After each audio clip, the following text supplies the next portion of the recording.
好，我们现在开始讲今天晚上的课。今天晚上的课就是一种空心的修法，也就是我们的无我的修法。So the topic of tonight's teaching is emptiness meditation, and in tonight's teaching I'm going to introduce meditation on no self. 然后空心或者是无我，在这个佛教里面是一个非常非常重要的修法也就是空心就是整个佛教的精华。Emptiness or no self or not self in the Buddha's teachings is an extremely important teaching. It's in fact the essence of Buddhism. 然后这个修法呢主要就是因为我们的现在的所有的这些轮回当中的所有的痛苦烦恼都是来自于这个自我。And the reason that we have this method of practice is that most of our suffering and affliction derives from self, a sense of clinging to self. 我们的这种对自我的这种执着这个在佛教里面就叫做我执。The attachment that we have to self is referred to in Buddhism as self-attachment or self-clinging. 然后这个我执就是所有烦恼所有痛苦的源头。And this self-attachment is the cause or the origin of all of our suffering and afflictions. 如果我们没有这种我执这样子的话，我们的所有的烦恼还有就是所有的痛苦都不会产生。If we did not have this self-attachment or clinging, then we wouldn't give rise to all of our suffering and afflictions. 那么这样子的话，我们这个有必要修空性，用空心用无我这种修法来断除我们的所有的烦恼这是一个非常有效的方法。So that's why it's necessary that we practice on emptiness and no self in order to eliminate our afflictions. This method of practice is an extremely effective one. 从另外一个角度讲的话比如说我们每一个人都有慈悲心，这个我们昨天也讲过了但是我们的慈悲心是非常的有局限性那这个局限性来自于什么呢？也是来自于这个自我。So from another angle, we can say that as we looked at yesterday, everyone has compassion, but we spoke about how the compassion that every person has is to begin with limited, and the reason for this also derives from self-clinging. 这个自我我执它就像观鸟的这个笼子一样，因为我们的心就是受到了这个自我的这个约束这样子以后呢，然后他就把我们的心就是关在一个非常狭窄的这样子的这个空间，所以我们的心比如说我们心中的这个慈悲心这些都最后都变成这个很有局限性。So this ego or self-attachment is like a cage that contains a bird. In this way, the ego serves to constrain or restrain our mind so that it is kept within a very narrow, small space. And due to this, our qualities such as compassion are very limited. 比如说一盏灯然后我们把这个一盏灯放在一个不透明的这个瓶子里面这样子的话这个光就只能就在这个瓶子的里面外面呢这个光是没有办法照亮。It's just like if we put a lamp or a lantern inside an opaque glass bottle, the light would only be able to illuminate the inside of the bottle, it wouldn't be able to illuminate the space outside of it. 然后如果这个时候我们把这个外面的这个瓶子就是把它破碎这样子的话，那这个里面的这个灯光就是一下子可以照亮周围的所有一切。If, however, we were to smash the bottle or the glass that contained the lamp, then immediately its light would illuminate the entire space. 同样的如果我们能够把这个我执断掉这样子的话，那我们的这个慈悲心一下子就是可以就把这些突破所有的这些局限一下子就可以让所有的众生都感觉到我们的这个慈悲心。If we were able to eliminate our self-clinging, then our compassion would transcend all limitations, such that all sentient beings would be able to perceive this compassion. 然后有了这个我执以后呢，他平时都就很这个我们想做一件事情的时候他就经常就阻碍不让我们去做而且这些他不让我们去做的这些事情往往都是最有意义的最有意义最有价值这样子的事情。And another thing is that this self-attachment or self-clinging, when we want to do something, it often prevents us from doing so. It prevents us from doing things. And in most cases, the things that it prevents us from doing are those things that are most meaningful and most valuable. 比如说我们有10个人就在一个沙漠里然后呢没有水那这样子的地方离水非常非常远这样子的地方然后呢我就有一瓶水然后我想这瓶水就分给大家我们一起喝这样子的时候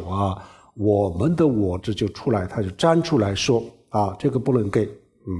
这不能给，一定要给自己留下来一定要自己喝不允许分给大家他一定会告诉我们这样子。If we imagine that 10 people were in a desert without any water at a place that was very far away from any water source, let's imagine that we had one bottle of water and thought to share it with everyone. At this moment, surely our self-attachment or self-clinging would speak up and tell us that we shouldn't do this, that we should keep the water for ourselves and that we shouldn't share it with anyone. 然后最后他不允许我把这瓶水分给大家，最后就自己喝了。最后自己喝了以后呢，当下虽然这个时候就给自己解渴了，但是呢这就变成了一辈子的内疚就是因为这么几个人都是好朋友然后呢我有一瓶水，这个就是我自己喝了，没有分给别人，那这个就是变成了一辈子的内疚。那么这个主要的是谁干的？就是我们的这个我执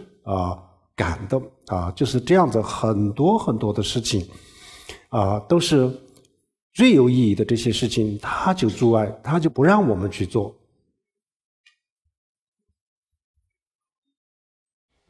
So in this case,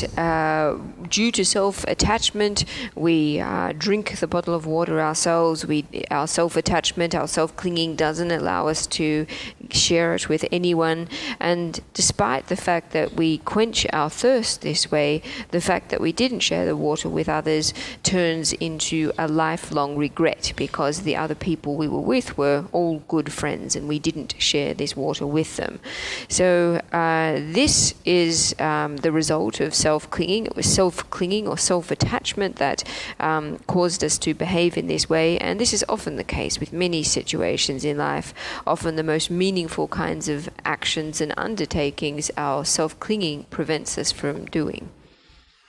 然后比如说我们有几个人就是做成那个比较古老的这个简单的这个船大家做一艘这样子的简单的船然后就这个渡河这个时候比如说我想就是我们几个人当中的稍微比较弱一点的比如说年龄大一点的小孩等等我就是想把他们坐在比较安全的地方。那这个时候这个念头一起来的时候呢，然后我的这个我执立即就站出来说不允许最安全的地方一定要你自己做最安全的地方其他人不要管我一定要自己一定要坐在最安全的地方最后呢要把这个位置这个也就没办法给他们最后就自己上去坐在最安全的地方。Or if we imagine that some people are crowded aboard a boat, an old-fashioned boat, and this boat is crossing the river. Let's just say that on the boat there are some old people and some young people, and one thinks to make sure that they have a safe seat on the boat. As soon as this kind of thought arises, immediately one's self-attachment or self-clinging will kick into action and will tell oneself that no, one shouldn't do this, one should take the safest seat for oneself, and one shouldn't pay attention to others. And so due to this, then one takes the safest seat for oneself. 最简单的比如说我们10个人或者几个人就是睡在一个房间，然后这个房间就因为外面下雨漏水只有一个地方是不漏水的那这个时候呢我想这个不漏水的这个地方呢让其他人稍微弱一点的人去睡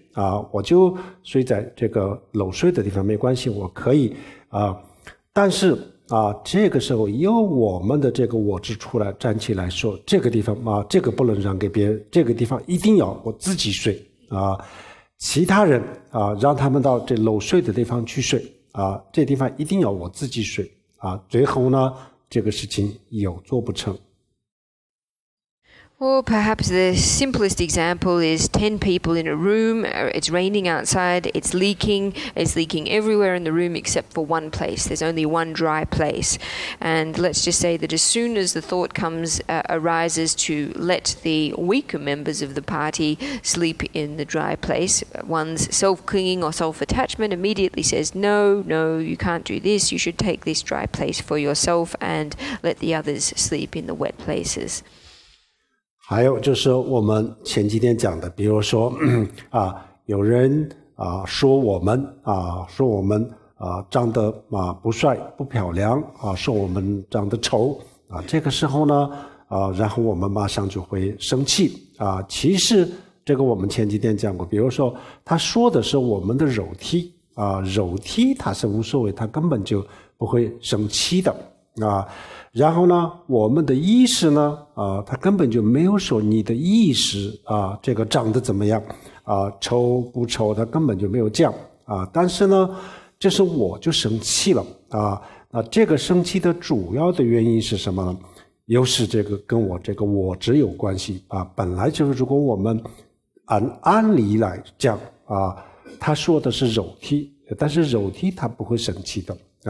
然后呢他没有说我精神但是精神就生气了就是这样子很多很多的时候就根本就不需要生气不需要产生这些烦恼啊，经常都产生这样子的烦恼。那么这些烦恼它是为什么呢？我们刚才讲明明知道他说的是肉体啊，肉体不生气，然后我们明明知道这个我们生气的是我的精神啊，但是他根本没有说我精神啊长得丑啊，那为什么呢？有是跟这个我执有关系。Or as we talked about a few days ago, let's say someone insults our appearance, says that we're ugly or unpleasant looking, we get angry, but of course the person has insulted our physical body, they haven't insulted our minds, and yet nevertheless it is our mind that gets angry. And the reason it does is connected to self-attachment. In fact, in many cases it's like this. There's no need for us to get angry or to give rise to afflictions, but we do. So in this situation, again, our physical body is being insulted, not our mind, and yet our mind gets angry. 所以我们每一次我们想做一点有意义的事情的时候，然后这个我执就出来阻碍我们。So every time we get the thought to do some kind of meaningful action, this self-attachment speaks up and prevents us from doing so. 我们在这个轮回当中这么长的时间到现在为止，就是一无所有我们这一次如果没有学佛的话，我们离开这个世界的时候，这个我们前几天也讲过，我们的所有的东西都要归零什么都带不走，属于自己的东西一点都没有那么这个为什么变成这样子呢？为什么我们每一次都走的时候要归零呢？也就是因为这个我执因为它不让我们去做这些有意义的事情所以我们最后走的时候呢，就是一无所有。And because we've been cycling for such a long period of time in samsara up until the present day, if in this life we hadn't or don't study Buddhism, then when we reach the end of our life, we will be returning to zero with, as we spoke about yesterday, nothing for ourselves, nothing that really belongs to ourselves. And the reason that at the end of each life we return to zero with nothing is because of self-clinging. 然后这些所有的这些幸福快乐，还有就是比如说像福报功德这些都是来自于我们为别人着想也就是来自于这个慈悲心但是我们的我执跟慈悲心就是对立的，我们的我执跟我们的无自私的这个奉献对峙感这是对立的只要有这个我执爱我执，然后我们就没有无自私的奉献这个我执它越强大，我们就越自私然后我们变得越自私然后我们越就不能做有意义的事情这一辈子这一生当中帮助对自己有利的事情，下一世对自己有利的福报，这些都做不成。And all the happiness that we enjoy, whether it be good fortune or positive karma, this all derives from caring for others, derives from compassion. So self-attachment or self-clinging exists in opposition or contradiction to compassion and selfless giving. So long as we have self-attachment and self-clinging, then there can be no selfless giving. The stronger our self-attachment is, the more selfish we are, and the more selfish we are, the less we have an ability to really undertake acts that are meaningful in this life too, acts that are meaningful and beneficial, and in the next life as well. 最后我们这样子去思考分析了以后呢，就发现这个我执跟我的所有的烦恼还有就是所有的追果都有关系，它就是这一切的这个来源所以就发现了这个问题以后呢，佛教就是首先我们要把这个我执给端掉端掉了以后呢，然后我们可以做很多的随时都可以做很多有意义的事情所以把我们的心从这个我执当中解放出来这个这叫做解脱，这个是大乘佛教或者小乘佛教都觉得这个非常重要。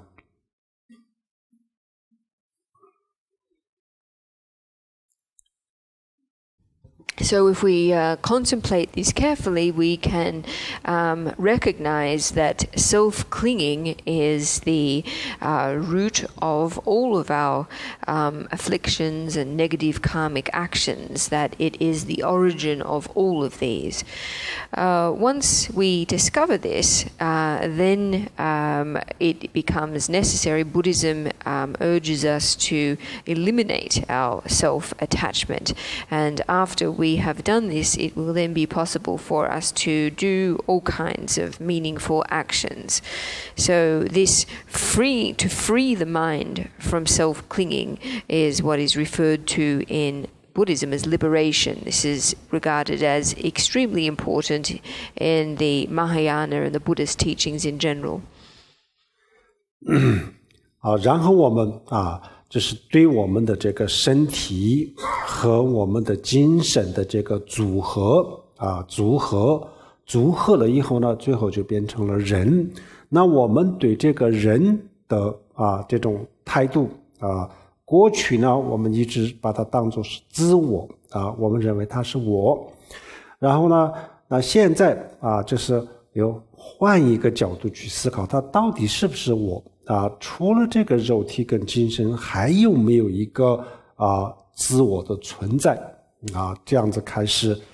分析，然后就把这个我执断掉。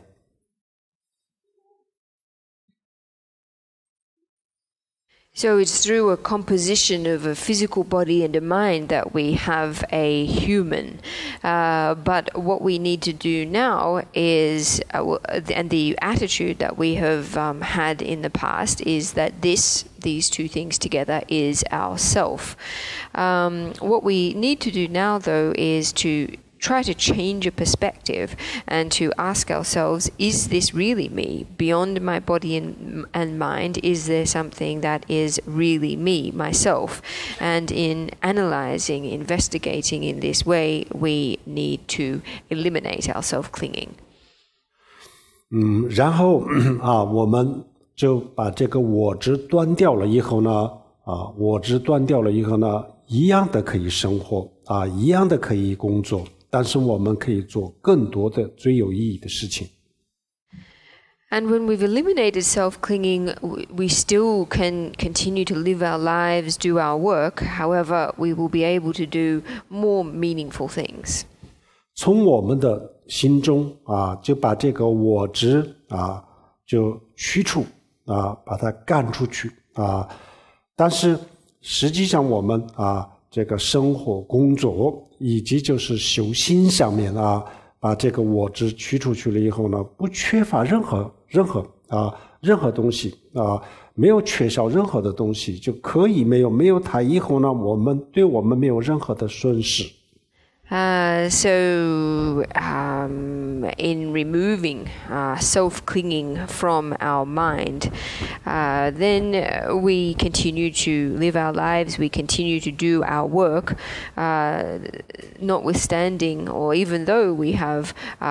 removed or eliminated our self-attachment, we've not lost anything. This doesn't constitute any kind of loss. 虽然这个自我它是无数的罪过和烦恼的来源但是如果它是一个存在的东西，它是一个真实的东西的话，那我们也没有办法否定它的存在，也没有办法否定它的真实性。even though the self is the cause of countless afflictions and negative karmic actions, if it were really real, if it were truly existent, then we wouldn't be able to negate it. 比如说我们的我执就是从某一个角度去看上去它就是一个真实的，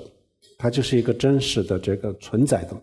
但是如果从另外一个角度去一看原来根本就不存在的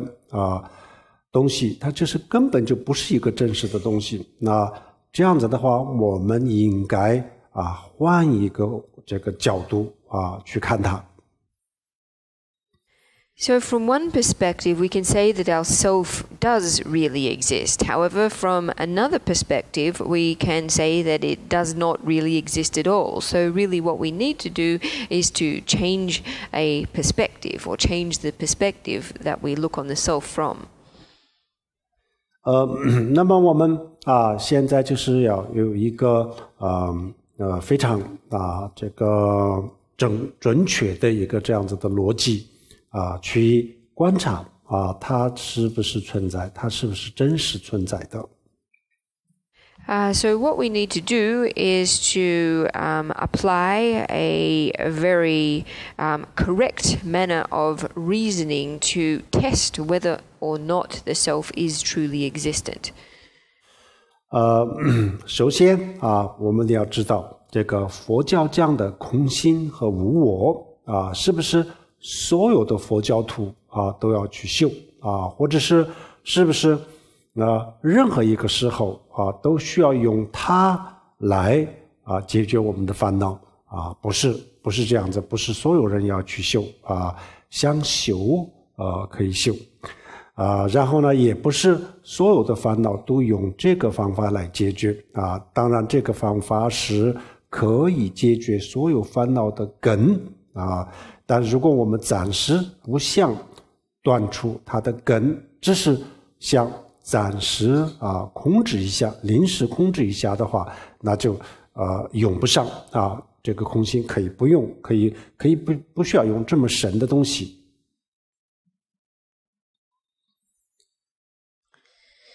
So first of all, we need to look at the Buddhist practice of emptiness and practices of no self. Is it the case that these are practices that all Buddhists need to do? And is it the case that we should rely on these methods for resolving all our problems? The answer to both of these questions is no. If meditating on emptiness and no self is something that you want to do, you can. At the same time, emptiness and no self are not necessarily, they don't have to be the methods that we use to address all of our issues, even though these practices, these methods are capable of eliminating all of our suffering at the root. If we are not interested in doing this, if what we are seeking is not a complete elimination of suffering at the root, but rather a temporary control of suffering, then it's not necessary for us to practice methods that are as deep as this. 首先我们对这个自我的这个认知就是一个非常的盲目的情况下产生的。到现在为止我们的概念当中的这个自我是一个非常非常模糊的概念根本就没有一个具体的东西，这是一种抽象的概念，而且这个抽象的概念如果我们就不思考这些问题的话它显得非常的真实但是如果我们静下心来就去思考一下到底什么是自我，这样子的时候就是越观察越模糊越思考越模糊，最后根本就不知道到底什么是自我。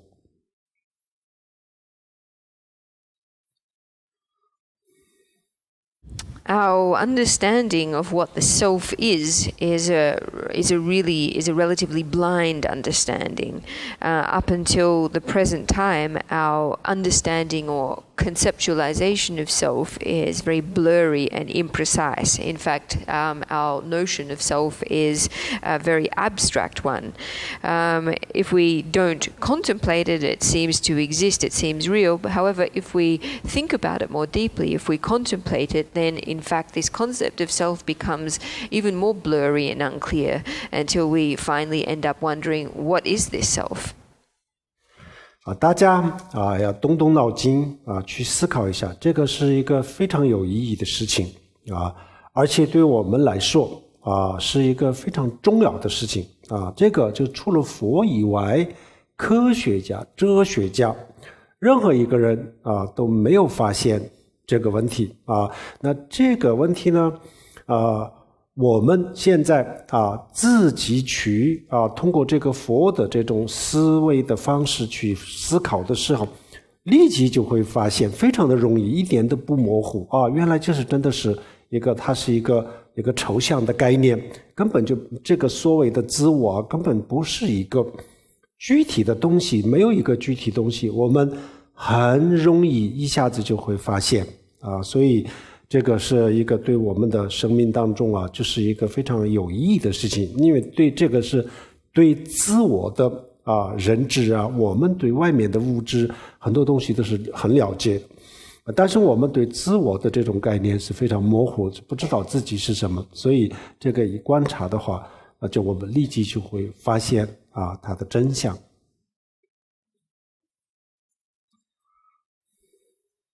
So this is something that everyone should think about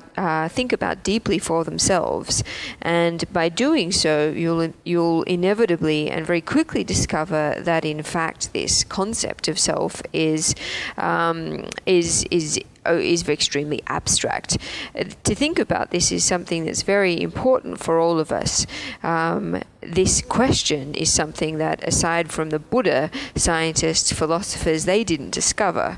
But by applying Buddhist modes of reasoning, we'll be able to discover very easily and very quickly for ourselves the abstract nature of this notion of self, that is, the fact that its lack of a concrete nature.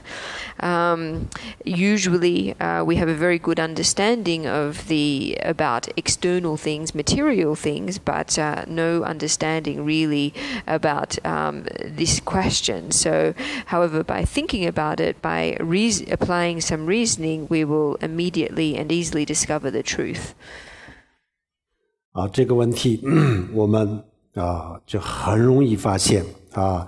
比如说我们平时我们在日常生活当中我们会说我的身体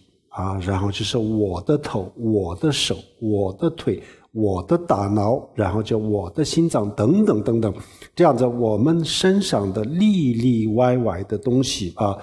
都可以这么描述。我的眼睛然后呢包括比如说大脑、心脏这些人的身上的这些关键的这些都可以这么说，都是我的我的可以加一个这样子。那么我的是什么意思呢？凡是可以加这个我的这样子的东西都是跟我有关系的东西，根本是不是我我根本不可能说我的这个任何人都没办法这样子描述这个表达是错误的。凡是说可以讲我的这样子的东西呢，就是属于我的，这东西就是我的东西，属于我的，我所拥有的这样子的意思。但是我自己呢不能说是我的我也是我的，这个是说不通的。首先我们去想一想这个日常生活当中是这样子。This is something that we really can easily discover for ourselves. In our everyday lives, we always talk about my body or my leg, my brain, my heart, all the different parts of our body, inside and outside, we refer to with this qualifier, possessive, my brain, my heart, and so forth. Any object or any part of ourselves that we can describe with this possessive my is something then that is connected to me but not me. My implies that it belongs to me, that I possess it, that I have it. But it's not possible for us to say mine, self. That doesn't make sense. So this is something that we need to understand very clearly. 好，这样子我们进一步的观察啊，比如说，那么大脑啊，这个心脏，还有所有的这些我们身上的一切，包括我们的这个情绪，每一个念头啊，都叫做我的，都可以说可以这样表达，都是我的啊。那么这些都是你的啊，既然是你的，这就说明不是你了，那肯定是不是你了啊。那么这些东西都分开了以后呢啊。那么你在哪里呢？啊，什么是你呢？大脑不是你就是你的啊，心脏也不是你就是你的啊，然后呢，身上的全部的东西都不是你，都是你的啊，都不是你了，不是你自己，是你的东西啊。然后我们的意识啊、精神、情绪这些也是你的啊，那这些都是你的，那也就不是你了。那么这样子就是你在哪里，你是什么啊？这样子以后呢，我们都不知道我自己是什么了。And so if we reason in this way, we can say that my brain, my heart, everything, including our moods, our every thought, we use this word my to describe.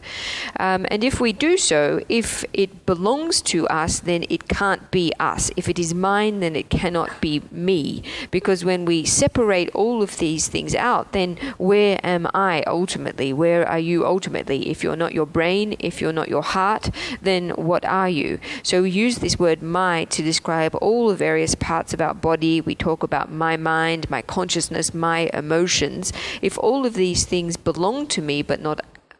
are not me, then where am I? And in reasoning in this way, we will find that we don't know. 然后我们的这个我本身它自己就是一个非常混乱的概念，根本没有一个固定的这个观点啊。比如说刚才说我的腿啊，这个时候呢它不是我了，我们可以说它是我的而不是我啊。那然后比如说我们腿疼的时候啊，我们的腿疼的时候呢，然后又会说我很疼啊，我很疼啊。那这个时候呢又把腿就当作我了啊，我们会说我很疼啊，哪里疼呢？腿疼啊，那这个时候呢就说我很疼，然后呢有些时候呢又说我的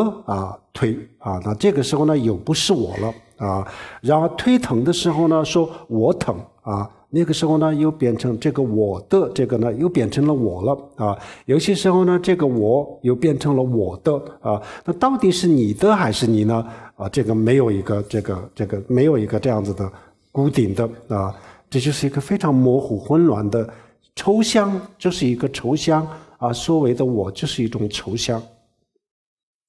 的概念。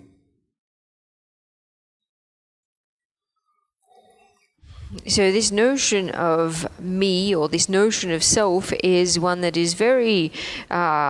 fluid. It's one that's very erratic. It's not stable. So when we talk about my leg, what is implied here is that my leg is not me, that it belongs to me, but it's not me. Sometimes, though, we mix this together. So we talk, let's just say that our leg hurts. Sometimes we say, oh, I hurt. And so in this situation, we conflate our leg with us. We conflate the leg with the self. So if someone were to say, oh, where do you hurt? We'd say, oh, my leg hurts. And then all of a sudden again, we would be separating the leg from ourselves. So sometimes when the leg is the self, sometimes it is something that belongs to the self. So we can see in this way that concepts of self are not fixed. They're abstract, arbitrary concepts. 然后我们进一步的在观察的时候，然后我们越观察就越能够发现这个自我确实是一个不存在的这是一个我们自己想象当中的一个概念而已。And so by analyzing it even one step deeper, we will discover that this so-called self doesn't really exist, that in actual fact it's just an imagined concept. 好，这个明白了以后呢，我们开始这个打坐去思考打坐去思考。那思考的时候，首先我们对我们的身体进行观察进行观察。那么我们的这个肉体上有没有这个自我的存在，要这样子来观察。然后我们再进一步的观察我们的精神我们的这个意识情绪那这个上面或者这个当中有没有一个自我的存在。这样子观察，如果这两边都没有找到一个自我合理的这样子的存在的这个自我，那这样子的话，我们的身世，我们的这个一个人除了意识和肉体还有什么呢？没有别的了。如果这两个都不是自我的话，那真的是不知道这个自我到底是什么这个就是一个非常准确的一个逻辑的思考这里面没有任何的教条没有说因为释迦牟尼佛这么讲，所以我们要这么去相信所以我们要这么去讲，没有这样。你用什么样的逻辑用什么样的思维的方式都可以这是一个。另外第二个，这里面没有任何的信仰的成分这并不是说因为佛这么说，所以我们要去这么去信没有，你可以不信你完全可以得到一个另外的结论完全是可以。但能不能得到其他的结论，这个就要看我们去观察的结果所以这一个是佛教讲的这个悟空性真的是一个非常有意义的事情。So in understanding this, we should begin our contemplation, to begin our contemplative meditation. And during this meditation, what we do is observe or investigate our bodies. We first start off with our physical body, and we ask the question as to whether it's possible to locate a self in our physical body.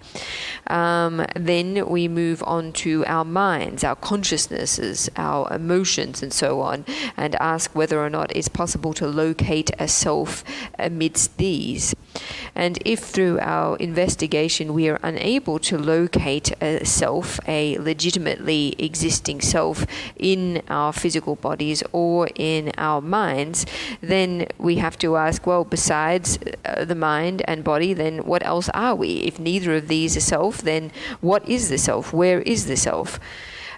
This approach or this method of logical reasoning is one that is a very correct approach. It's not dogmatic. We're not saying here that we have to do this because this is what the Buddha said, or we have to believe this because this is what the Buddha said. At the same time, it's not predicated on faith. It's not premised on faith. There's no ultimately it's an application of reason, and anyone can do this reason, and they're free to arrive at a different conclusion. However, whether or not they would arrive at a different conclusion, we'd have to wait until they do the reasoning. So no self and emptiness are very meaningful aspects or components of the Buddhist teachings. 然后我们一个人的身体的基本的这个单位就是细胞。The most basic physical unit of the human body are cells. 然后我们的这个身体一个人的身体有40万亿到60万亿的这个细胞有这么多的细胞构成的也就是说我们的这个身体除了这些细胞以外是没有什么所谓的身体。And this physical body of ours is made up of a vast number of cells. I can't say in English this number of cells that Kempo just said in Chinese. It is, I think, 4 with something like 12 zeros after it, to 6 with 12 zeros after it. So what Kempo said was that besides these cells, there is nothing else. That besides cells, we are nothing else. 比如说我们在沙滩上把很多的沙子堆积起来做一个人的身体那样子，或者是像一个某一种建筑物比如说佛塔、佛像，或者是普通的建筑物。那从远远的看就像个建筑物，就是一个整体的一个建筑物但是实际上这个建筑物除了这个一粒一粒的沙子以外这里没有任何的其他的建筑物。其实这个建筑物就是一个无数的这个沙子堆积在一起同样的，我们的这个人的身体除了细胞没有别的东西，就是无数个细胞堆积一起然后像我们的肉眼这么非常非常这个迟钝的感官去看的时候，然后全部都变成了模糊了，然后就变成在我们的眼里它就像个人的身体。So we can say that it's like at the beach, if we were to pile up a heap of sand and to make, say, a human body or a sandcastle, a building or a stupa or something like this. When we look at it from afar, it seems like it is a whole building or a whole structure. But in actual fact, it is nothing besides from countless grains of sand piled up and compacted together. And so too it is with the human body. In actual fact, our human body is comprised of a countless number of cells. However, when looked at, when viewed with the very limited sensory faculty of our eyes, it appears to take the form of a whole intact body. 如果这些细胞我们再把它分解的话，那最后就是变成了这个分子原子了但是呢现在是不需要去想那么这个深就到了这个细胞就可以了。那么我们可以大家看看那个细胞的照片它像一个什么样的东西，它长什么样的东西那么这细胞我们怎么也想不明白这个细胞是我这就是它就像一个城堡一样的。你看看这个里面的结构它们的这些功能大家去看看，这根本我们怎么也想不明白它就是我。但如果它不是我的话，那么也没有别的了，就是这些。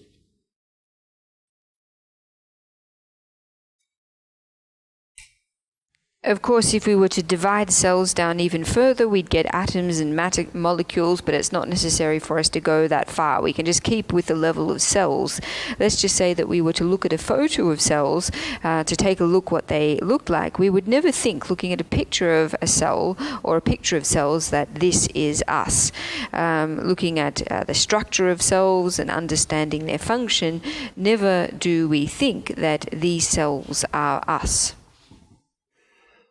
具体的大做的时候呢，我们具体的方法呢，就是先把这些理论学好然后呢多看一下这些人体的结构它的这些细胞，然后细胞的结构全部了解一下。这个之前我们不是说闻思修吗？闻和思考通过听闻和思考就把这些全部了解好。了解了以后呢，我们开始大做去思考那我身上这个40万亿或者是60万亿的这个细胞就构成了今天的我除了这个以外没有别的。那这些40万亿或者60万亿的细胞看起来就像一个整体的东西，但根本不是一个整体，它们各是各的各是各的就是比如说我们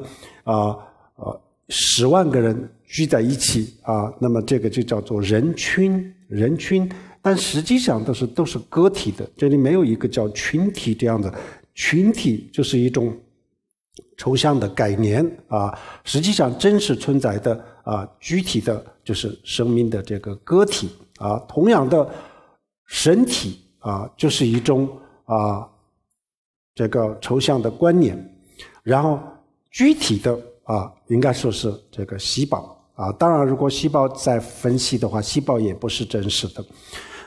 但是我们不用再往下分啊，细胞就作为我们人体的最小的单位啊，这样观察的时候呢，我们就会发现这个身体肉体上面呢，确实除了这些东西以外，没有我了啊。但如果这个我们刚才讲了比如说细胞，我们去看一下它的这个结构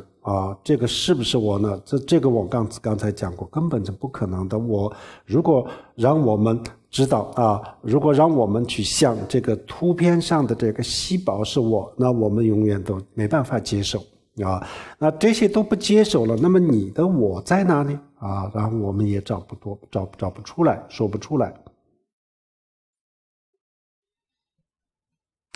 So in this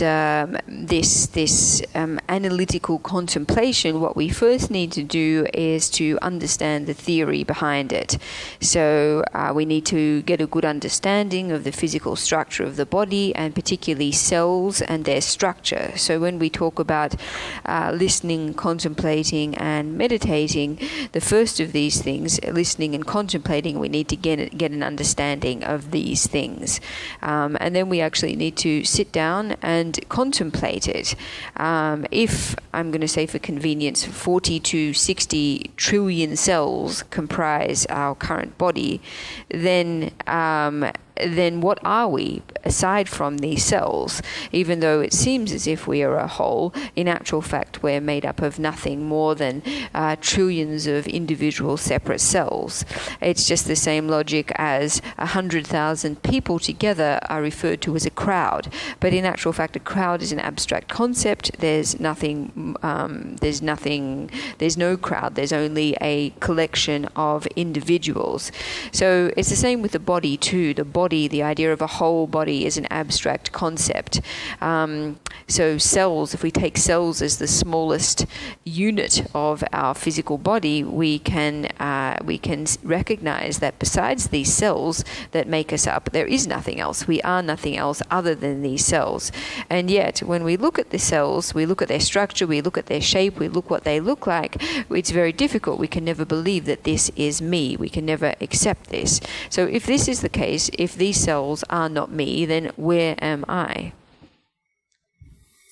然后我们如果再稍微详细一点的观察的话，那就比如说从10亿光年之外拍的这个宇宙的这个图片或者是我们简单的说，比如说我们晚上没有云的时候抬头一看然后这个满空都是星星就是有无数个这个亮点无数个亮点，这就是这个无数的天体。然后呢，用显微镜看我们的身体最后就是跟这个拍出来的这两个照片放在一起的时候呢，我们根本就看不出哪个是宇宙的图和哪个是我们的身体的这个图片，完全是一模一样就是这个空中有无数的星星构成了这个宇宙。然后呢，宇宙也就是我们很远的地方去看的话，它也就显现出一个整体，但进去了以后呢，根本就不是一个整体。我们从现在地球上看没有一个整体，就是一个无数的星星我们的身体也是用我们的这个眼睛看，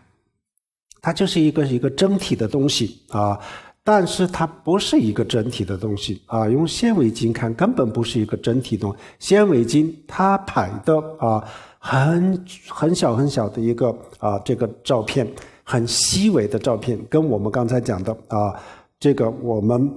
看到的这个宇宙的照片放在一起然后我们就是分不出哪个是我们身体的照片，哪个是我们的宇宙的照片啊。所以呢，我们的身体啊，就是如果细胞再往下分的话，那就是就这么一个空间当中有无数个非常非常细微的这些粒子，就是无数的粒子，一大堆的粒子那么这个就更难了。那么这个无数的粒子当中哪一个是我如果说都不是我那么都不是我那么这我们的身体上除了这些以外就是没有别的东西了。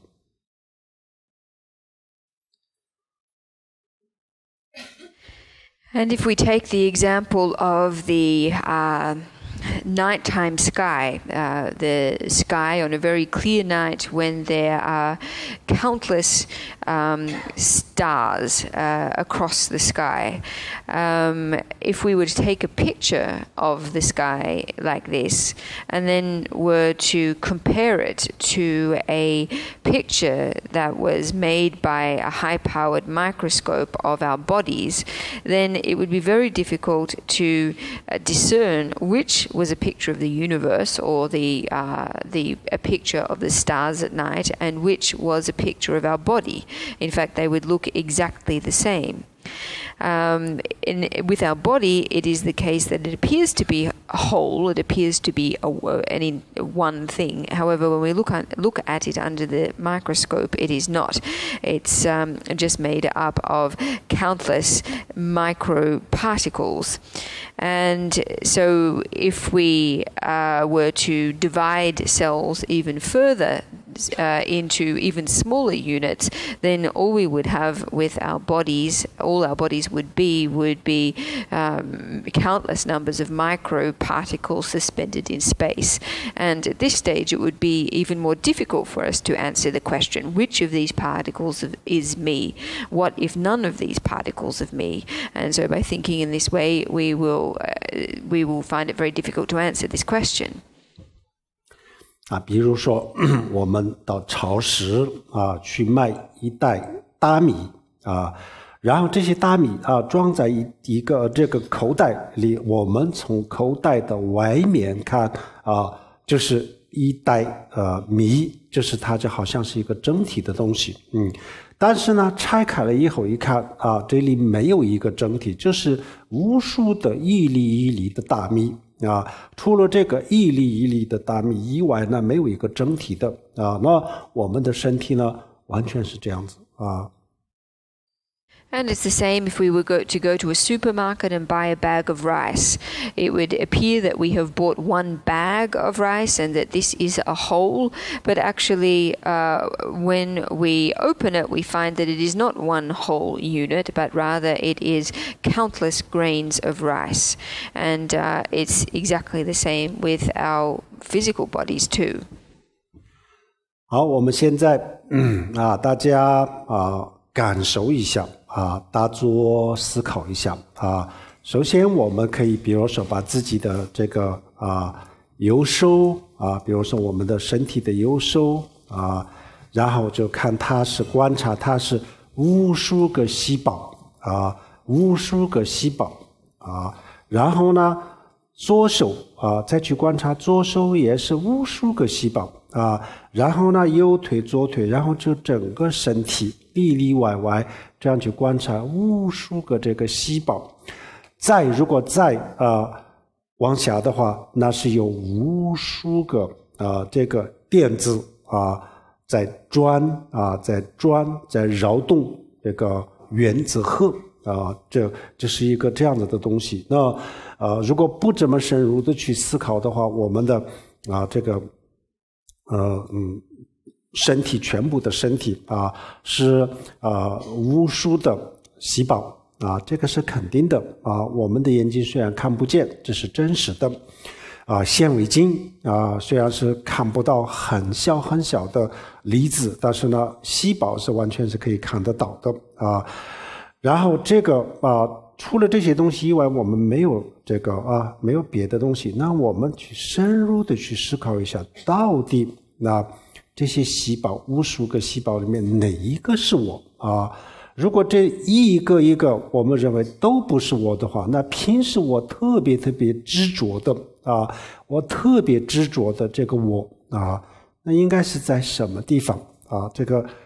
它到底是一种模糊的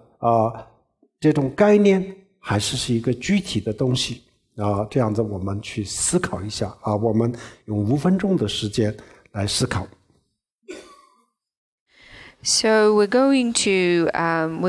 contemplate on this now. We're going to contemplate on it in the form of meditation. So everybody start off by first contemplating your right arm and contemplating your right arm as comprised of countless numbers of cells, then move on to your left arm, contemplating its nature as countless numbers of cells. And then in this way, move to your right leg and then your left leg, and then throughout the rest of your body, contemplating in this way. Some might wish to go even smaller, contemplating one's body as made up of countless electrons circling around nucleuses, but it's not necessary that we go this small. We can stay at the level of cells. Certainly our physical body is completely comprised of cells. High-powered microscopes may not be able to see smaller particles, but they can definitely perceive cells. And in fact, we are made up of nothing else besides cells. So in observing our body in this way, we can ask ourselves, if none of these cells anywhere are myself, then where is this self that I am usually so deeply attached to? And by inquiring in this way, we can ask ourselves whether our concept, whether self in fact is a concrete thing or whether it is just a blurry abstract concept. 好，现在我们大家请大家做好这个打坐的这个姿势这个我们前几天讲过了，这个姿势我们今天就不讲我们把简单的说就是现在我们因为坐在这个椅子上腿不能盘也没关系，能盘的话也可以手这样子左手放下面，右手放上面这样子。然后就放在这个肚脐下面4个手指丹田这个地方然后呢身体要端正然后呢头稍微往前低头，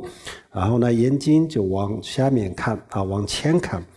这样子这个保持这种姿势，然后我们全神贯注的去思考我们的先是右手，然后左手，右腿，左腿就是把它分解到细胞，然后的变成了这个细胞，我们想得很清楚了以后呢，然后在这个当中去找自我在哪里。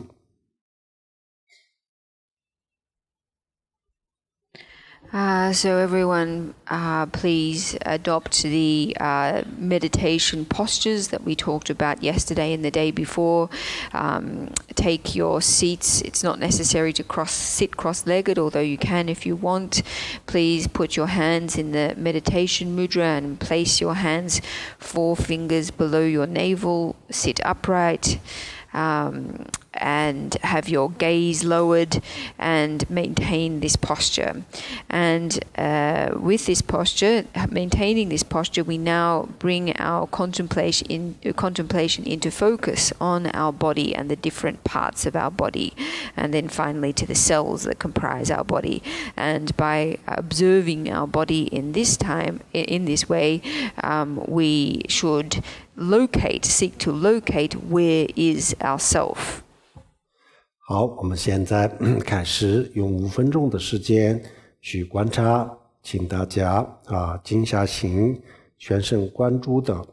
认真的去思考，我们认真的去看一看这个自我是什么。So everybody, we're going to spend 5 minutes now just doing this investigation, this observation to see what our self is or where in fact our self is. 好，现在开始。We're going to begin now.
好，5分钟。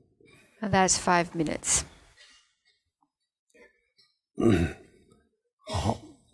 好，然后我们再进一步的观察我们的这个精神，也就是意识确实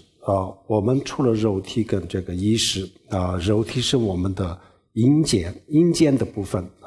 精神意识这是我们的软件的部分，比如说一台计算机除了这2个以外是没有其他的。然后我们人也是除了这个阴间软件没有别的，这2个东西就构成了我们人。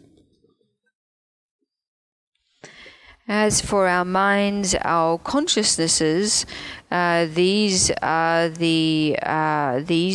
form along together with our physical bodies,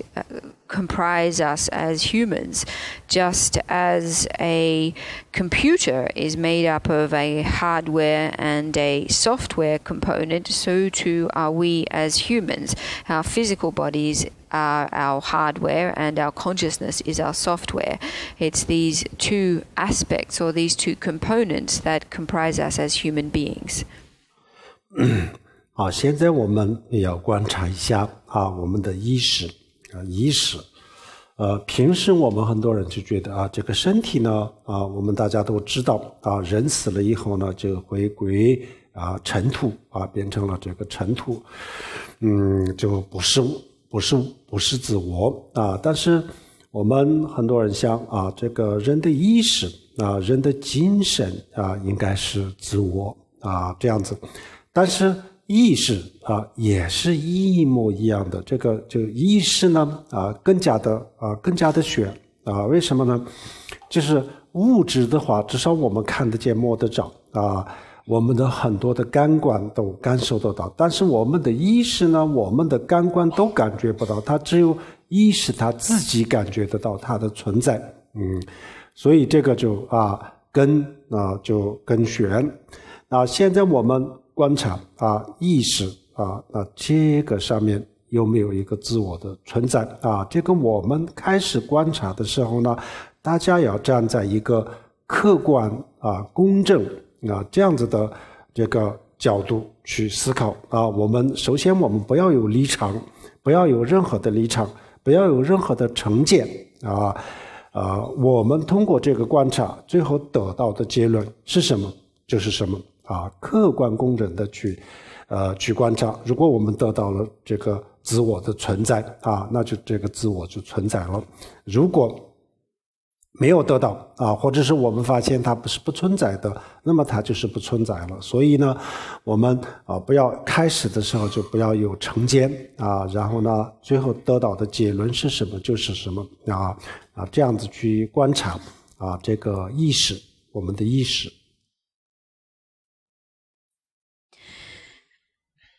As for our minds or our consciousness, well, actually our physical bodies, when our physical bodies die, they turn into dust and are believed to no longer exist. However, as for our minds are much more abstruse than our physical bodies, because our physical bodies at least can be perceived with our senses, our eyes, ears, nose, etc. However, the mind or the consciousness is only something that is able to be perceived by mind or consciousness itself. So as now we need to interrogate whether or not self exists in the mind, and we need to do this in a fair and objective way, without preconceived positions or preconceived opinions or prejudices. That is, we need to perform this interrogation in a completely objective way. If we do so and discover that self exists, then we can determine that it exists. However, if it doesn't, if we discover that it is not there or it doesn't exist, then this has to be our conclusion. 那意识我们平时叫做意识流意识流是什么意思？就像河流、电流一样，看起来从表面上看它就是一个连续性的但是这个意识流实际上呢，它没有一个连续的东西没有连续的东西，因为我们的这个意识呢就现在当下它存在的确实是存在的意识，不是意识流这个意识流当中的一个非常非常短的一个阶段。那这个短到什么程度比如说可以把1秒钟分到1万个那这样子的话，现在存在的就是1秒钟的1/10001秒钟的1/1000，我们的意识流的1秒钟的1/1000，它现在存在。这个之前的都是过去，都已经消失了不在这个世界上，任何地方都找不到，已经不存在。然后这个1秒钟的1/1000的之后的都叫做未来，都没有诞生没有出生，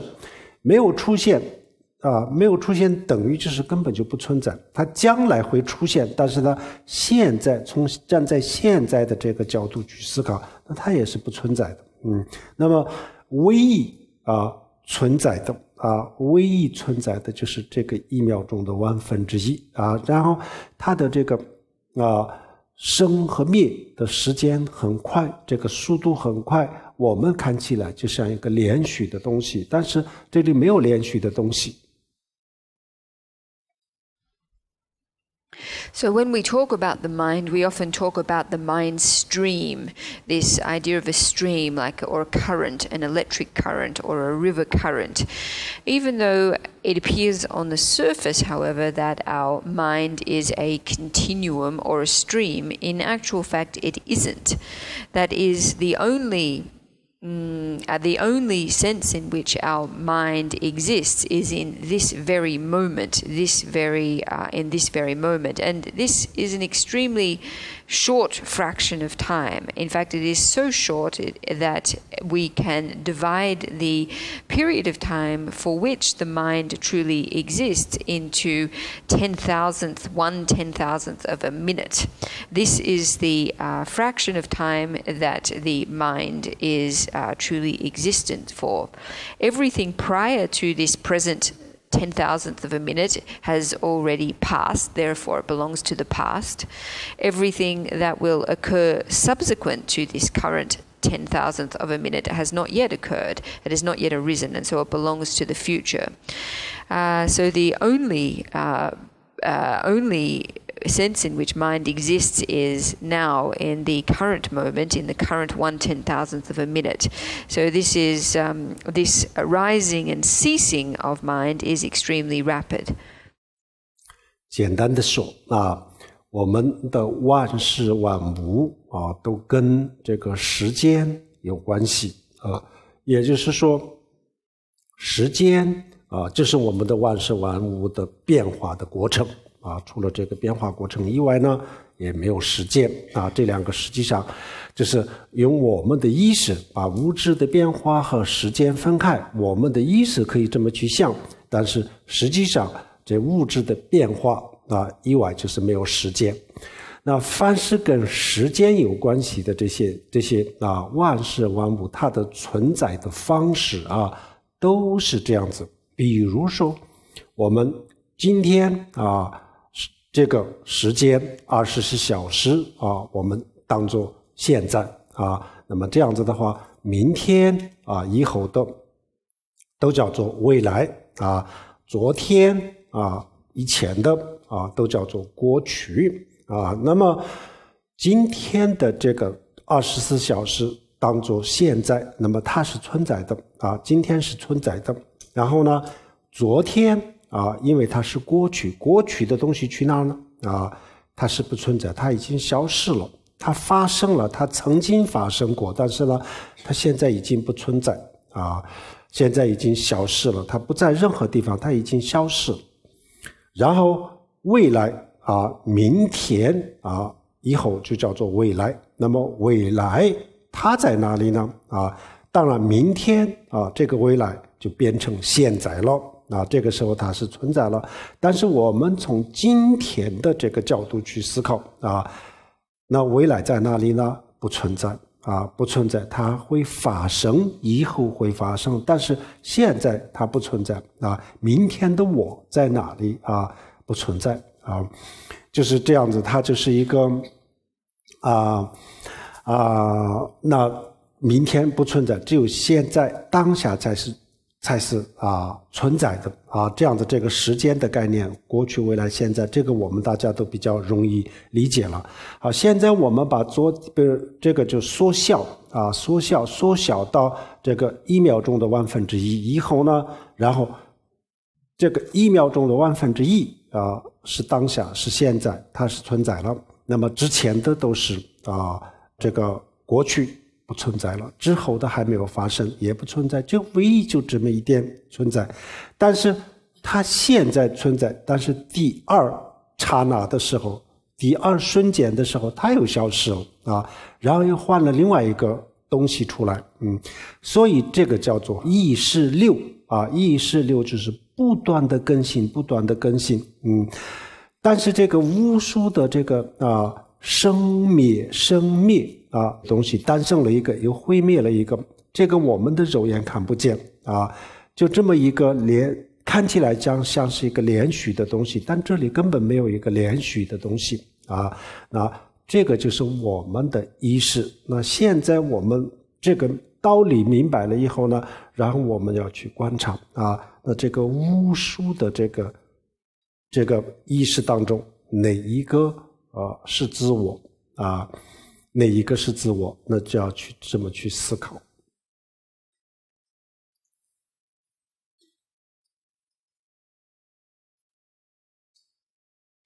So all phenomenon is connected to time, and in fact all phenomenon are nothing but exist in a state of change or a process of change. And so we can take this logic and understand it from the point of a 24-hour day. And if we call our present 24 hours now, then everything, then tomorrow is in the future. Yesterday is in the past. Everything that has taken place in the past has already occurred. It's already disappeared. It no longer exists. And everything in the future, tomorrow, has not yet happened. So aside from today, there is nothing else that isn't existent. The past no longer exists, and the future has not yet happened. And so if we take this logic, which so the idea of yesterday, today, and tomorrow, this is kind of and then reduce it back down to the notion of our mind only existing for 1/10,000th of a second. Then everything prior to the present 1/10,000th of a second is the past, and everything subsequent to the current 1/10,000th of a second is the future. So at this very moment, the only existing moment is now. However, because this now is extremely brief, it's such a short period of time, it rapidly disappears, and very quickly the next mind moment emerges. And so this is what we call the mind stream. But in actual fact, the mind stream is not a single continuity, but rather the mind in a constant state of updating, that there are countless motions or movements of arising and ceasing, even though we cannot see or appreciate, recognize this process of arising and ceasing. It appears to us as if it is one continuity, but in actual fact it's not. So once we understand this logic, we understand this reasoning, we need to apply it to our own minds and ask, which of these moments is me in my mind? 好，因为今天我们就是因为时间的关系没有办法深入的去讲，没有办法展开的讲但是就是关于这方面的这些课程呢这个网上有很多大家就是进一步到时候到网上去听一听这个视频还有我们可以看这个中观的书这样子的话我们可能会更加的能够理解这些，因为今天我们时间的关系没办法讲得很清楚了，简单就是这样子，大概的思维的方式是这样子。那现在我们用5分钟的时间还有一个更简单的这个要说一下，比如说我们不想去这个思考刚才我们讲的那么的细节的话，那现在我们可以稍微简单一点，比如说我们的这个意识流就像一条河一样，那这个当中它的这个每一个的时间单位我们刚才讲的1/1这个不说，那现在比如说无数的念头比如说我们一会儿有高兴，一会儿有不高兴，然后一会儿有就想这个，一会儿有想那，这是有无数的念头，不一样的念头然后这些念头就构成了我们的意识流意识流。那么但是这些念头看起来就是意识流当中的一个成员，就是一个整体性的东西实际上呢这根本不是这比如说有个善的念头来了过去了，消失了，然后就又来了一个恶的念头然后一会儿有就开心了，一会儿不开心一会儿有想过去的，一会儿有想未来的实际上这两个不是关联比如说我去想过去的事情想完了，这个念头不存在，消失了立即就又去思考未来的东西这个就是又是一个新诞生的念头。这两个念头当中没有关系都是不一样的念头那么这些念头当中无数的念头当中哪一个是我是哪一个我们去找，然后呢如果我们发现这每一个念头都不符合是我那这样子的话那就没有我了，就这些不是我的话，那就没有别的意识流，这个就是意识流。So tonight, because of limited time, I'm not able to go into greater detail with this particular contemplation. Nevertheless, there are a lot of other teachings that I've given on this available online, and so everybody could listen to these teachings or otherwise read books to gain a deeper understanding or a clearer understanding of what we've been talking about tonight. But there is perhaps a more simple method of contemplation that we can use to arrive at the same conclusion. So if we take the idea of the mind stream, so the mind, just like a river, it is comprised of countless thoughts, happy thoughts, unhappy thoughts, thoughts of all different natures, and together they make up the mind stream. And it seems that each thought is part of a constitutive part of this mind stream. But in actual fact, these various thoughts that arise, positive, negative, past, future, happy, sad, etc., they have no connection between each other. And so what we can do is we can investigate, we can analyze these thoughts, and we can ask which of these thoughts is me, which of these thoughts is myself. And if in doing this investigation we conclude that none of these thoughts is me or none of these thoughts is myself, then we have to conclude that myself does not exist in my mind stream, because aside from these thoughts, my mind stream is nothing else. 好，我们现在大家做好这个打坐的这个姿势。So everybody, please get yourself ready with the proper body postures for meditation. 然后全神贯注的去思考我们的这个无数的这个念头当中哪一个是自我或者是除了这些以外有没有自我，我们客观公正的去观察。And please, for the next 15 minutes, objectively contemplate of these countless thoughts that we have, which is myself? And or aside from these thoughts, where is myself? 好，我们现在开始用5分钟的时间，大家开始观察。So we're going to begin now for 5 minutes.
好，5分钟了。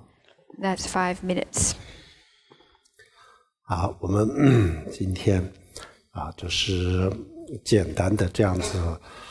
感受一下只是感受而已实际上我们还要深入的去了解然后呢深入的去学习然后呢进一步的去大做，这样子的话就会有一些新的这个体会，这一定会有的，每个人都会有的。So today we just really gained a very initial experience or an initial feeling for this meditation. We all need to continue to deepen our understanding of these concepts, need to study further, and need to continue meditating further on non-self. And by doing so, everyone will definitely gain new understandings. 然后我们这个观察比较到位比较深入的时候，效果比较好的时候，然后我们深深的体会到这个自我真的是不存在会得到一个这样子的感受。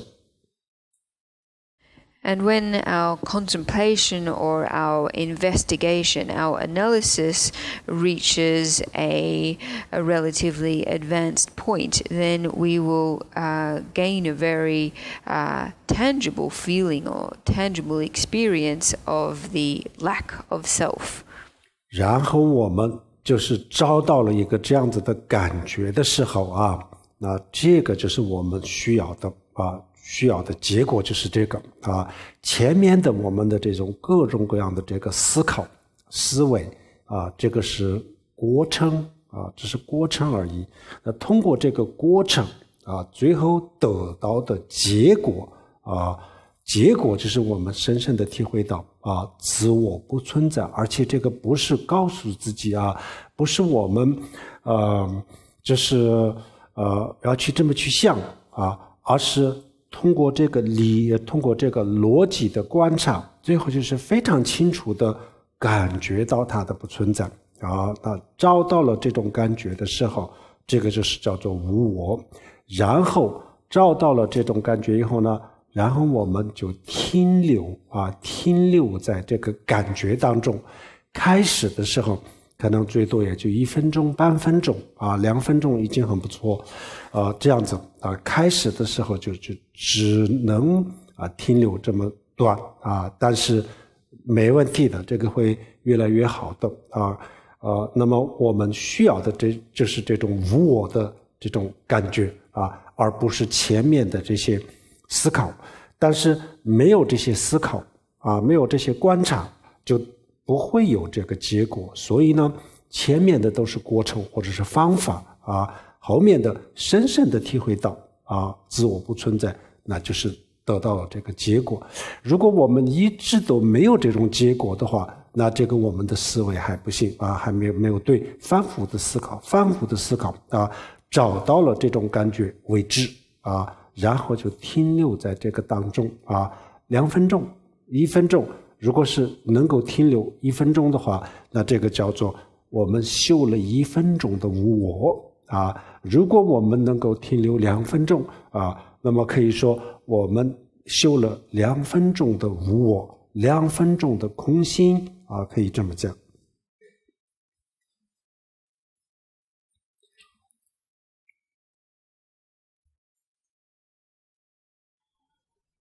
So through performing this contemplation, this investigation, we aim to achieve a feeling of no self, an experiential feeling of no self. So this feeling, this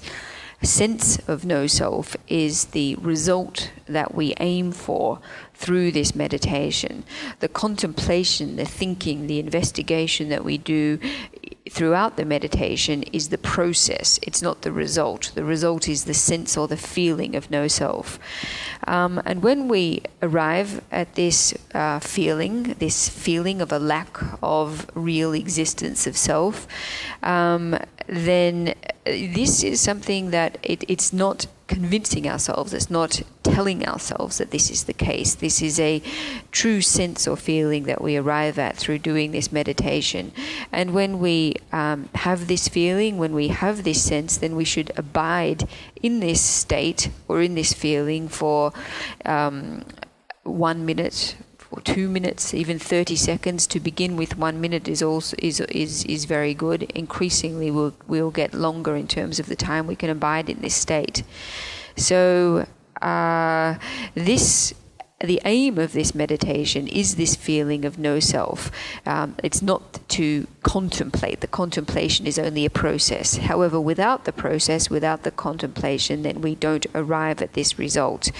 And if you find that in meditating in this way, you just don't reach this result, you don't have this feeling of no self, then keep contemplating, keep doing it over and over until you do. And when you do arrive at this feeling, then abide in this state, rest there for a few minutes or so. If you can rest in this state for 1 minute, then you can say that you have practiced 1 minute of meditation on no self. If you can rest there for 2 minutes, you can say that you've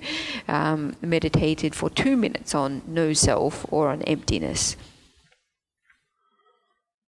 这个时候啊，有些人呢会感到恐惧就是害怕为什么呢？我们这个之前一直都就认为有一个自我的存在，那么现在突然间发现找不到它不知道自己是什么这样子的时候呢，就会害怕但是没关系这个害怕呢，这个恐惧呢是一件好事佛经里面都讲了，为什么是好事呢？这个就是说明我们的思考就是比较深入如果这个我们的思维不深入的话，连这个都不会有的。所以呢这个不用害怕。为什么？实际上我们本来就是这样子，实际上你发现了这个不会发生任何的变化，本来就是这样子说这个变化是我们的观念上的变化，实际上我们的身体我们的这个意识那本来就这样子，我们没有发现之前也是这样，之后虽然是发现了，但是呢它也不会有什么变化照样的就是这样子去生活，这样工作，不会有什么这个身体精神上的变化。变化是我们的观念的变化然后观念上有了这个变化，然后呢我们可以消除很多的烦恼我们刚才前面讲的这些全部烦恼从此以后就不会产生但是这个身体不可能因为我们发现了它就会消失，这个也不可能我们的意识流我们发现它是我就从此就停止，也不可能，都不可能，它照样的会继续下去。但是我们的观念有很大的变化就是这个变化，所以如果感觉有点恐惧的话是没问题，这是好事。Some people, when they gain this feeling that the self doesn't exist, they give rise to a feeling of fear. All of a sudden, this self that they thought exists, when they can't find it, they feel extremely scared. But don't worry, this fear in fact is a good thing. In fact, it says in the scriptures that this fear arises, or this fear comes about when our thinking, when our contemplation is effective, when it's deep, because if this weren't the case, then we wouldn't give rise to this kind of feeling. In any case, there's no need for fear, because this discovery of the lack of self is just the way things in fact are. Discovering it doesn't make any change. We've only discovered what is and has always already been the case. The change that takes, and discovering this doesn't lead to any change, at least not any change in our minds or in our bodies. The change that does take place is an change in attitude. So we can continue to lead our lives as normal, lead our working lives and everyday lives as normal. There's no change in our bodies and our minds, but there is a change in our attitude, and it's this change in attitude which enables us to eliminate affliction so that it will no longer arise. It's not the case, however, that through discovering that there's no self in the physical body, that the body disappears, or by failing to locate self in the mind, that the mind stream stops. All of these continue to operate more or less as normal. However, the attitude change, we do witness a change in attitude. So if you do find yourself feeling some fear when doing this meditation, it's no problem. This is a good thing. 这个时候还有一个问题呢，我们必须要了解。如果这个我们无我呀、空性啊这些没有了解好的话，就是会出现很多的矛盾比如说，那么我不存在，那么谁在修谁要成佛呢？谁要去学佛呢？等等，这些问题都出来了。那么这个也要简单的说一下那这是为了解决这个问题佛教就讲二谛二谛。那这个我们今天就没有时间讲，大家可以去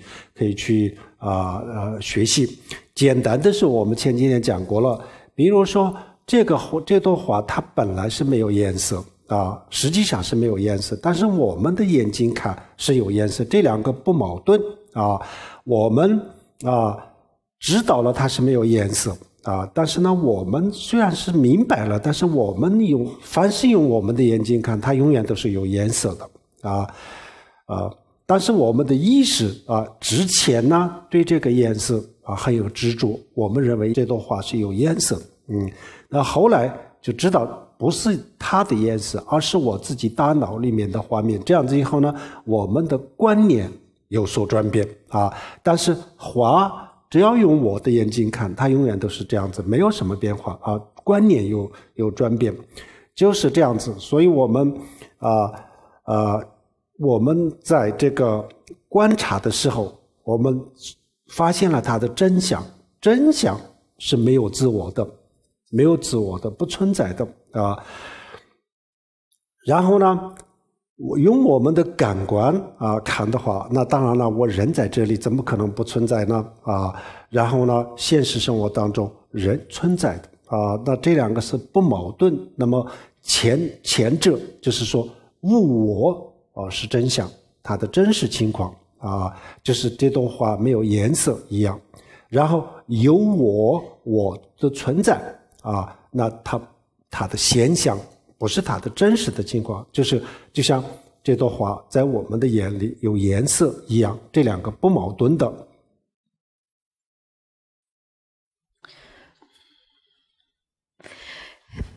There's one point, though, that everybody needs to understand about no self and emptiness, because if these concepts are not understood properly, then many people will give rise to contradictory thoughts or conflictive thoughts in their minds. That is, they'll ask questions like, well, if I don't exist, then who is practicing this meditation right now? Or if I don't exist, if the self doesn't exist, then who achieves Buddhahood? And it was in order to address this issue that the Buddha expounded the notion of the two truths. So we can understand this in terms of this flower. This flower we know has no inherent color, and yet when we look at it with our naked eye, it appears to have a color. There's no contradiction between these two states. That is, our eyes see a color. So once we realize that there is no inherent color on the flower or in the flower, then even though our eyes perceive it to be colored, our mind does not feel so attached. Prior to understanding this, our minds felt very attached to the color, but subsequently they cease to do so. So we can see in this situation that what changes when we understand that the color, that the flower is not any particular color, is a change in our attitude. But when we look at the flower with our naked eye, it will always appear to be a particular color, and there's no conflict between these two states. And so it is too with our investigation of no self. The truth of the matter is that there is no self. However, when we use our senses or our sensory faculties to evaluate things, then our person is here, it seems to be here, and in our everyday life our self exists. And so there is no contradiction between these two states, the conventional existence of the self but the ultimate non-existence of self. 这个当中呢，我们还需要学习的和还要了解的就比较多，所以就是希望大家进一步的去关注一下这个空心佛教的空心其实这个是佛教里面最有意义的然后呢，这个我们明白了以后，真的是明白了这个世界的真相然后以及我们自己的生命的真相。自我的真相，这些全部真相明白了，真相明白了以后呢，然后就是我们这个就是这些烦恼就是因为我们不明白这个真相，所以产生了那么多的烦恼。这些烦恼呢全部都可以消除，是非常有意思的。有些时候呢，我们为了解决一些现实中的烦恼去观察这个无我，修一修这个无我，确实是有一定的帮助大家到时候感受一下就一定会有亲身经历这个非常重要。好，我们今天时间有点超过了，今天的这个课就讲到这里。These concepts, though, require more study on our part. So I hope that everyone really pays a lot of attention to emptiness. It really is the most meaningful aspect of Buddhism. Through understanding emptiness, through realizing emptiness, then we can understand not only the truth of the world, but also of life and also of self. And through doing so, it is possible for us to eliminate all of our afflictions. Tonight we have gone a little over time with the teaching, and so we will bring things to a conclusion here. 好，我们现在大家一起做回向。So we're going to end now with a dedication of merit together. Sonam de damja zamba nyan to ne ni be dana ban je ja jinga na je ba lo de ba zhe bin zo len zhou a zhou er xiu om a hong ban zhen ge zhen ba ma se de hong om a hong ban zhen ge zhen ba ma se de hong om a hong ban zhen ge zhen ba ma se de hong 谢谢大家，阿弥陀佛，扎西德勒。